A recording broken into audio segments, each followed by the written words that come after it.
हितार्थ online classes में आपका हार्दिक स्वागत है। आज हम गोगाजी सांपों के देवता एवं शकुन शास्त्र के ज्ञाता हड़बू जी के बारे में पढ़ेंगे। इससे पहले हमने रामदेव जी, रामसा पीर के बारे में पढ़ चुके हैं।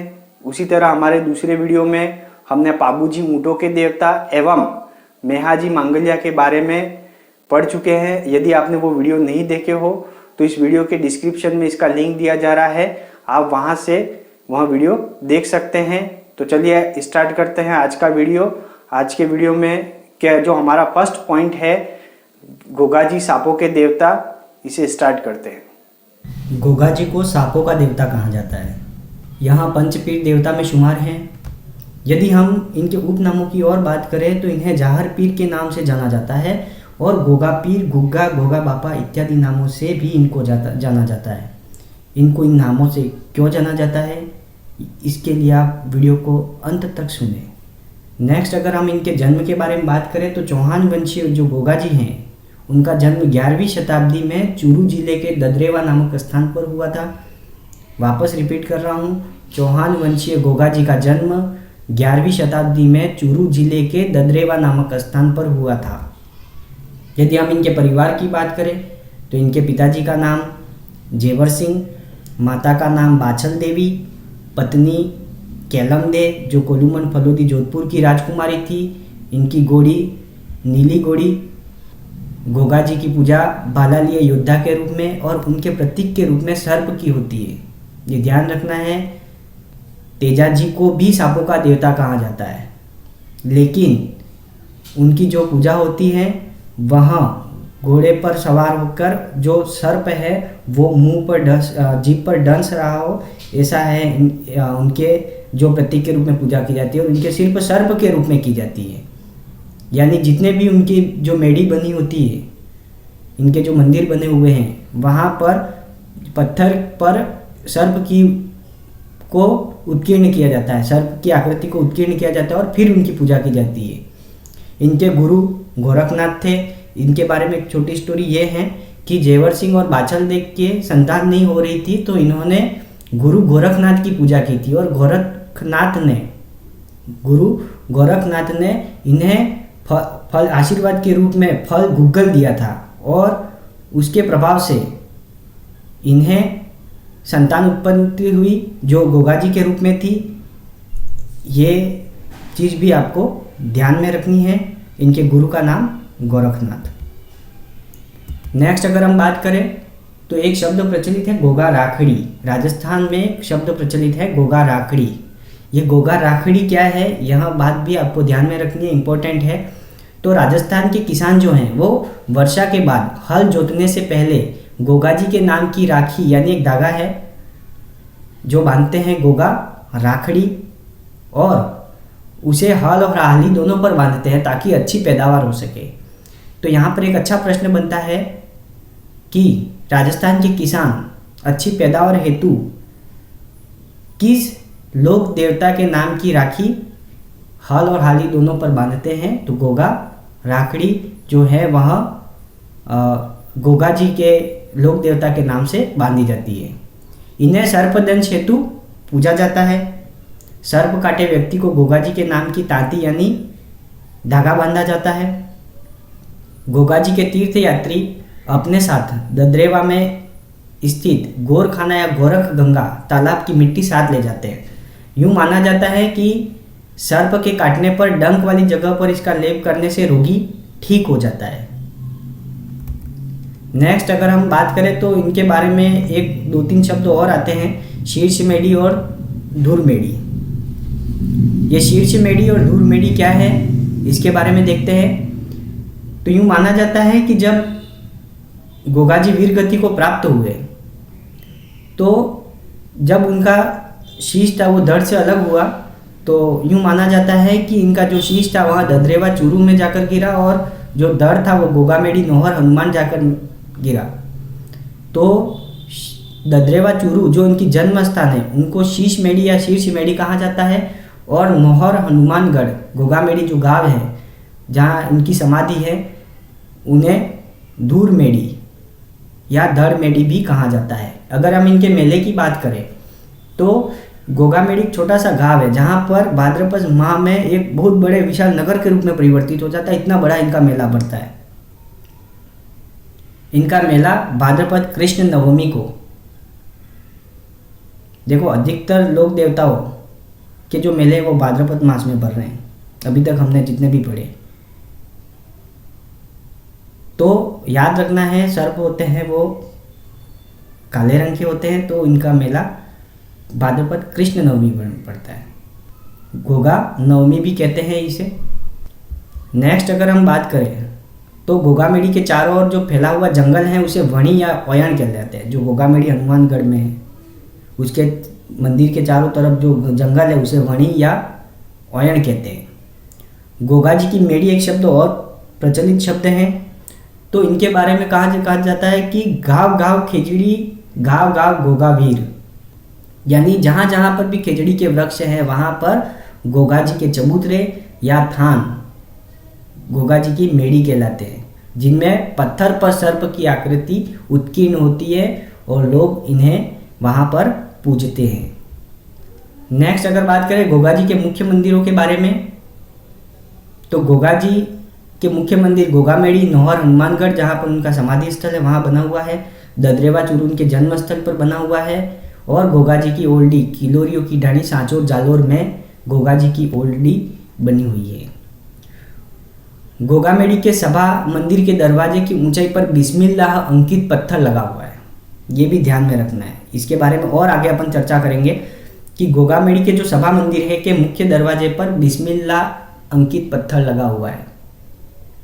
इस बात से आपको यहाँ ध्यान में आ गया होगा कि बिस्मिल्लाह एक उर्दू शब्द है जो मुस्लिम संप्रदाय से संबंधित है।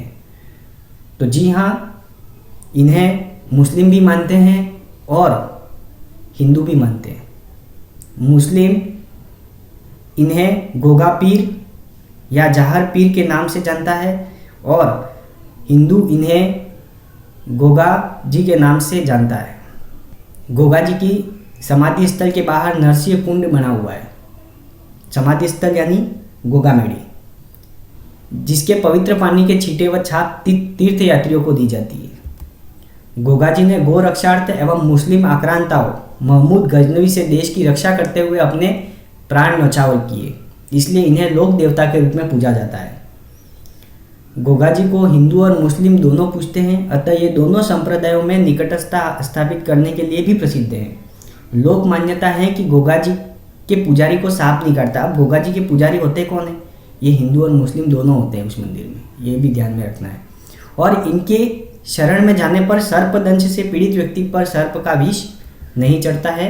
यहाँ लोक मान्यता है और यहाँ आस्था की बात है, तो हम इसे नकार नहीं सकते हैं। यदि हम उनकी मृत्यु के बारे में यानी उनकी वीर गति के बारे में बात करें तो इसके बारे में दो उल्लेख मिलते हैं।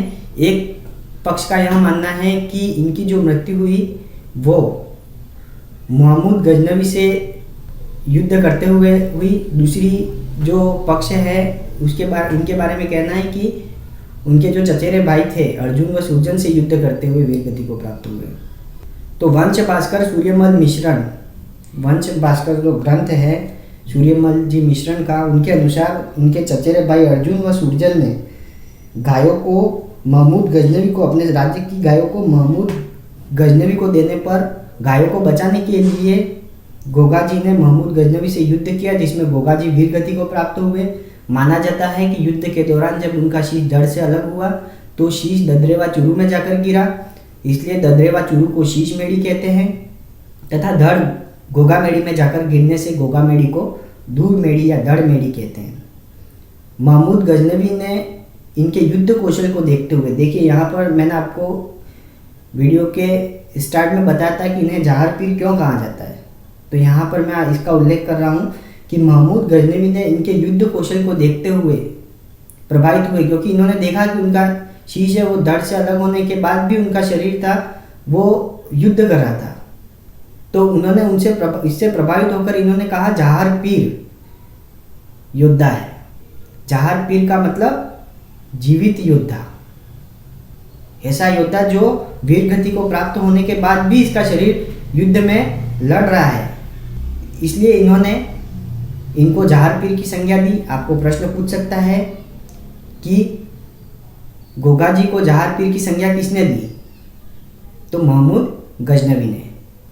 दूसरा पक्ष यूं कहता है कि जो दयाल दयाश्री ख्यात रणकपुर प्रशस्ति के अनुसार श्रावक गुजराती काव्य है श्रावक व्रतादि अतिचार के अनुसार गोगा जी अर्जुन व सुरजन से युद्ध करते हुए वीर गति को प्राप्त हुए।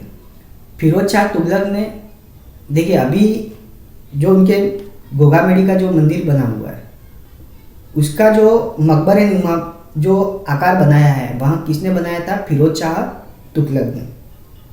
हालांकि इसके पीछे भी एक स्टोरी है कि जब फिरोज शाह तुगलक वहाँ गोगामेड़ी आया तो उसने देखा जब वो कहीं पर युद्ध करने के विजय होने के हिसाब से जा रहा था तो बीच में वहाँ पर रात को ठहरा तो उन्होंने देखा कि एक वीर योद्धा है जो घोड़े लेकर आ रहा है। तो उसके सभी सैनिकों ने इसे यही देखा तो उन्होंने जब वहाँ पर बाद में वहाँ पर एक मकबरा नुमा मंदिर बनवाया। मकबरा नुमा मंदिर यानी गोगा जी का जो गोगामेड़ी है वो बनवाई। तो फिरोज शाह तुगलक ने गोगा जी के मंदिर के मूल स्वरूप गोगामेड़ी को बनाया था और मुख्य द्वार पर बिस्मिल्लाह अंकित करवाया था। किसने कराया था? फिरोज शाह तुगलक ने, जिसका बिस्मिल्लाह शब्द का अर्थ क्या होता है? अल्लाह के नाम पर। यह भी ध्यान में रखना है। किसने अंकित करवाया था? फिरोज शाह तुगलक ने। गोगामेड़ी मंदिर के वर्तमान मंदिर का अगर स्वरूप की बात करें तो इसका निर्माण बीकानेर महाराजा गंगा सिंह द्वारा करवाया गया था। गोगा जी के एक दूसरी बात ये याद रखनी है, इनको मुस्लिम क्यों मानते हैं? तो कायम खानी मुस्लिम जो होते हैं वो गोगा जी को जहार पीर के रूप में मानते हैं, गोगा पीर के रूप में मानते हैं और उनकी पूजा करते हैं। और क्यों करते हैं उसके पीछे कारण आप अभी ध्यान से सुनिए। गोगा जी के वंश में कर्म सिंह या कायम सिंह नाम का राजा हुआ जिसे जबरदस्ती मुस्लिम बनाया गया और नाम परिवर्तन कर कायम खान कर दिया गया। इसलिए इनके बाद वाले वंशज कायम खानी मुसलमान कहलाए और ये सभी वंशज गोगा जी को गोगा पीर के नाम से पूछता है। गोगामेड़ी इसीलिए हिंदू और मुस्लिम संप्रदाय दोनों मानते हैं। गोगामेड़ी में हिंदू और मुस्लिम दोनों संप्रदाय के पुजारी होते हैं। गोगा जी को खीर, लपसी और चूरमे का भोग चढ़ाया जाता है। गोगा जी का मेला भाद्रपद कृष्ण नवमी या गोगा नवमी को बढ़ता है। मेले में डेरू वाद्य यंत्र का प्रयोग जातरों द्वारा किया जाता है। इस प्रकार हमने गोगा जी सांपों के देवता के बारे में बहुत कुछ जाना। आप इसे रिवाइज करके सुनते जाइए। आपको 100% पूरी लगन के साथ सुनिए तो आपको पूरी जानकारी, क्योंकि गोगा जी राजस्थान के लोक देवताओं में सबसे बड़े लोक देवता गिने जाते हैं और इनका बहुत बड़ा विशाल मेला पड़ता है। तो अगर यदि आप लगन के साथ पढ़ेंगे पूरी इच्छा शक्ति के साथ तो हर एक लोक देवता आपको अच्छे से याद हो जाएंगे। क्योंकि जितनी आप इच्छा शक्ति के साथ अगर पढ़ोगे और जितना अगर आप इसमें आनंद लोगे आपको उतनी ही जल्दी सभी लोक देवताओं के बारे में ज्ञान हो जाएगा। आप इसे पुनः रिवाइज कर करके बार बार सुनते रहिए। ऐसा है जितना सुनोगे उतना ज़्यादा आपका मेमोरी पावर बढ़ेगा और आपको वहाँ लंबे समय तक याद रहेगा। क्योंकि सिर्फ एक बार अगर जो अपने मस्तिष्क में स्थापित हो जाता है तो वहाँ अचेतन मन में भी बाद में चला जाता है, जिससे एक पॉइंट मिलते ही वहाँ वापस चेतन मन के अंदर आ जाता है और हमें पूरी चीज़ें वापस याद आ जाती है। अब नेक्स्ट हम हरबूजी के बारे में पढ़ेंगे। तो हरबूजी को शकुन शास्त्र के ज्ञाता कहा जाता है। शकुन शास्त्र यानी जो भविष्य वक्ता होता है कि भविष्य में क्या होने वाला है, इसके ज्ञाता थे। ये पंचपीर देवता में शुमार हैं और शकुन शास्त्र के ज्ञाता है। यदि हम इनके जन्म की बात करें तो इनका जन्म 15वीं शताब्दी में बुंदेलगांव नागौर में हुआ था। इनके पिताजी मेहाजी सांकला थे। इनके गुरु बालीनाथ, देखिए ये क्या था, जो हरबूजी थे वहाँ पहले समाज सेवी नहीं थे, लेकिन रामदेव जी के कहने पर उन्होंने गुरु बालीनाथ से दीक्षा प्राप्त की और रामदेव जी ने इनको बताया कि तू समाज सुधार हेतु कार्य कर। तो रामदेव जी के मार्गदर्शन के अनुसार ही इन्होंने पूरा जीवन समाज सुधार के लक्ष्य हेतु समर्पित किया। लोक देवता रामदेव जी ने आखिर इनको क्यों कहा? क्योंकि रामदेव जी और हरबूजी मौसेरे भाई थे, जिसका उल्लेख रामदेव जी द्वारा लिखित 24 वाणियाँ ग्रंथ में इसका उल्लेख किया गया है कि रामदेव जी ने लिखा है कि हड़बूजी बेंटी गांव में हमेशा मिल जाएंगे और वह मेरा ही दूसरा शरीर है। यदि हम इनके वाहन की बात करें तो हड़बूजी का जो वाहन था वह सियार था। हमने बहुत से लोक देवता पढ़े हैं अभी तक जिनके सबके वाहन घोड़े थे, लेकिन हड़बूजी का जो वाहन है वह सियार है। इसे विशेष रूप से याद रखना है, क्योंकि हो सकता है या आपको प्रश्न पूछ ले किस लोक देवता का वाहन सियार है, तो हड़बूजी राव जोधा के समकालीन थे। राव जोधा जिन्होंने जोधपुर की स्थापना की थी। राव जोधा मंडोर पर विजय प्राप्त करने में बार बार असफल हो रहे थे, तो कुछ लोगों ने राव जोधा को सुझाव दिया कि शकुन शास्त्र के ज्ञाता हड़बूजी से आप मिलिए। जब राव जोधा हड़बूजी से मिले तो हड़बूजी ने आशीर्वाद स्वरूप अपनी कटार राव जोधा को भेंट की और कहा कि युद्ध भूमि पर इसे साथ रखना, अवश्य विजय प्राप्त होगी। फलस्वरूप राव जोधा ने मंडोर पर पुनः विजय प्राप्त कर उसे मेवाड़ के आधिपत्य से मुक्त कराया, जिससे खुश होकर राव जोधा ने बेंगटी गांव फलोदी जोधपुर उपहार स्वरूप हड़बूजी को दिया। तो बेंगटी गांव क्यों आ रहा है? क्योंकि इन्हें उपहार स्वरूप राव जोधा ने दिया था कि मंडोर विजय पर उनके आशीर्वाद से इन्होंने मंडोर पर विजय प्राप्त की थी। बेंगटी गांव में हड़बूजी क्या करते थे? अब गांव तो दे दिया, तो इन्होंने वहां पर एक गौशाला बनाई और उस गौशाला में बैलगाड़ी से पंगू गाय किन्हें कहते हैं? जो अपने चारे पानी की व्यवस्था खुद नहीं कर पाती थी, बूढ़ी हो चुकी थी और बीमार गाय थी, उनकी वहाँ उनके लिए चारा लाते थे। तो रामदेव जी द्वारा समाधि लेने के 8 दिन बाद इन्होंने भी समाधि ले ली। लोगों ने बाद में देखा कि अब ये तो बहुत अच्छे व्यक्ति थे, क्यों न उनकी पूजा की जाए, तो उनको लोक देवता माना गया। लोगों ने मन्नतें मांगी, जब पूरी होने लगी तो समाधि लेने के पश्चात हड़बूजी की गाड़ी को पूजा जाने लगा, जिनसे वो पंगु गायों के लिए चारा लाते थे। बाद में अजीत शाह, मारवाड़ के राजा थे अजीत शाह, द्वारा वहाँ पर मंदिर का निर्माण करवाया गया। हड़बूजी के मंदिर में जो पुजारी होता है वह साखला राजपूत होता है। इनका मेला भाद्रपद शुक्ल एकादशी को बेंगटी गांव फलोदी जोधपुर में बढ़ता है। यहाँ राजस्थान के एकमात्र लोक देवता है जिनकी पूजा लकड़ी से बनी गाड़ी के रूप में की जाती है। तो हमने हड़बूजी के बारे में भी बहुत सी बातों को जाना। उम्मीद है कि आपको यह पूरा अच्छे से समझ में आ गया होगा और आप बार बार इसे रिवाइज करके सुनेंगे ताकि आपको यहाँ रटना नहीं पड़े। आप इन्हें स्टोरी के रूप में याद करें, थोड़ा थोड़ा याद करें। इसीलिए हम एक बहुत बड़ा वीडियो नहीं बना के हम 15-15 या 10-10 मिनट का वीडियो बना रहे हैं, जिसमें 2 लोक देवताओं को ही ले रहे हैं, ताकि आप प्रतिदिन 2 लोक देवताओं के बारे में इसे स्टार्ट करते हैं।